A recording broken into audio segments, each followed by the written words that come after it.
নির্বাচনকে সামনে রেখে সরগরম মাগুরার দুটি সংসদীয় আসনের সম্ভাব্য প্রার্থী ও মনোনয়ন প্রত্যাশীরা। বিএনপি, বাংলাদেশ জামায়াতে ইসলামী, ইসলামী আন্দোলন বাংলাদেশ সহ বিভিন্ন রাজনৈতিক দল তাদের কর্মী সমর্থকদের নিয়ে মাঠে ব্যস্ত সময় কাটাচ্ছে। তবে দুটি আসনেই বিএনপির নিজ দলের মধ্যে পদপদবি এবং নির্বাচনে মনোনয়ন নিয়ে গ্রুপিং বিদ্যমান। অনেকেই মনোনয়ন পেতে চেষ্টা তদবির চালিয়ে যাচ্ছেন। অন্যদিকে দলীয় ভোট বাড়াতে জামায়াতে ইসলামী এবং ইসলামী আন্দোলন সহ বিভিন্ন ছোট রাজনৈতিক দলের মনোনীত ও সম্ভাব্য প্রার্থীরা নানাভাবে ভোটারদের মন জয়ের চেষ্টা চালিয়ে যাচ্ছেন। আগামী নির্বাচনকে সামনে রেখে কর্মী সভা সহ দলীয় কর্মকাণ্ড অব্যাহত রেখেছে দল দুটি। মাগুরা ১, শ্রীপুর ও সদরের একাংশ। সদর উপজেলার ৯টি ইউনিয়ন এবং শ্রীপুর উপজেলা নিয়ে মাগুরা ১ আসন। এখানে ভোটার ৪,২৭,২৭৬ জন। এই আসনে ২০১৮ সালে নির্বাচনে ধানের শীষ প্রতীকে প্রার্থী ছিলেন মাগুরা জেলা বিএনপির বর্তমান সদস্য সচিব মনোয়ার হোসেন খান। আগামী নির্বাচনে দলীয় মনোনয়ন প্রত্যাশী তিনি। এছাড়া মাগুরা জেলা বিএনপির আহ্বায়ক আলী আহমেদ, সিনিয়র যুগ্ম আহ্বায়ক আহসান হাবিব কিশোর, বিএনপির সাবেক মন্ত্রী প্রয়াত মেজর জেনারেল এম মজিদুল হকের কন্যা ডাক্তার সিমিন এ মজিদ, মাগুরা জেলা জিয়া পরিষদের আহ্বায়ক অধ্যাপক ডাক্তার আলিমুজ্জামান, কেন্দ্রীয় ছাত্রদলের সাবেক সহসভাপতি আলমগীর হাসান সোহান মনোনয়ন পেতে আগ্রহী। তবে সাংগঠনিক দায়িত্ব পালনের পাশাপাশি দলীয় মনোনয়ন পেতে আলী আহমেদ এবং আহসান হাবিব কিশোর কেন্দ্রীয় নেতাদের সঙ্গে জোর লবিং চালিয়ে যাচ্ছেন।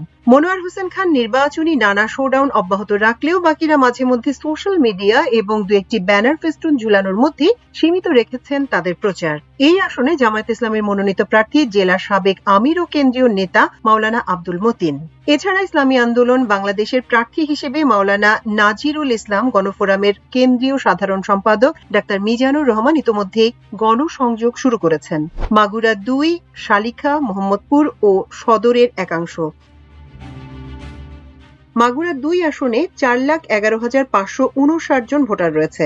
আসনটিতে ২০১৮ সালে নির্বাচনে বিএনপির কেন্দ্রীয় ভাইস চেয়ারম্যান নিতাই রায়চৌধুরী ধানের শীষের প্রার্থী হিসেবে নির্বাচন করেন। তিনি জাতীয় পার্টির সাবেক মন্ত্রী ছিলেন। তিনি ঢাকায় বসবাস করলেও মাঝে মধ্যে তার নির্বাচনী এলাকায় দলীয় কর্মকাণ্ডে অংশ নেন। কেন্দ্রীয় নেতা হিসেবে এবারও তিনি মনোনয়ন প্রত্যাশী। তবে এ আসনে বিএনপির একাধিকবারের সংসদ সদস্য ও বর্তমান কেন্দ্রীয় বিএনপির জাতীয় নির্বাহী কমিটির অন্যতম সদস্য শিল্পপতি হাজী সালিমুল হক কামাল এবং ঢাকা দক্ষিণ যুব দলের সদস্য সচিব রবিউল ইসলাম নয়ন মনোনয়নের দৌড়ে সমান তালে লড়াই চালিয়ে যাচ্ছেন।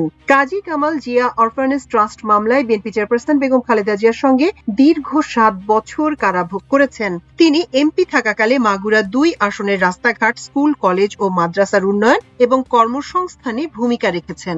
অন্যদিকে জুলাই আন্দোলনের পর থেকে যুবদল নেতা রবিউল ইসলাম নয়ন এবং কাজী কামাল যৌথভাবে যুবদল, ছাত্রদল সহ বিএনপির অধিকাংশ নেতাকর্মীকে সঙ্গে নিয়ে নানা কর্মসূচি বাস্তবায়ন করেছেন। এ নিয়ে রীতিমতো নিতাই রায়চৌধুরীর সঙ্গে গ্রুপিং অনেকটা প্রকাশ্য রূপ নিয়েছে। এই আসনে জেলা জামায়াতের আমির এ বি বাকিরকে দলীয় প্রার্থী ঘোষণা করা হয়েছে। এছাড়া দ্বিতীয়বারের মতো দলীয় মনোনয়ন পেয়ে ইসলামী আন্দোলন বাংলাদেশের সম্ভাব্য প্রার্থী মুফতি মোস্তফা কামাল এলাকায় গণসংযোগ চালিয়ে যাচ্ছেন।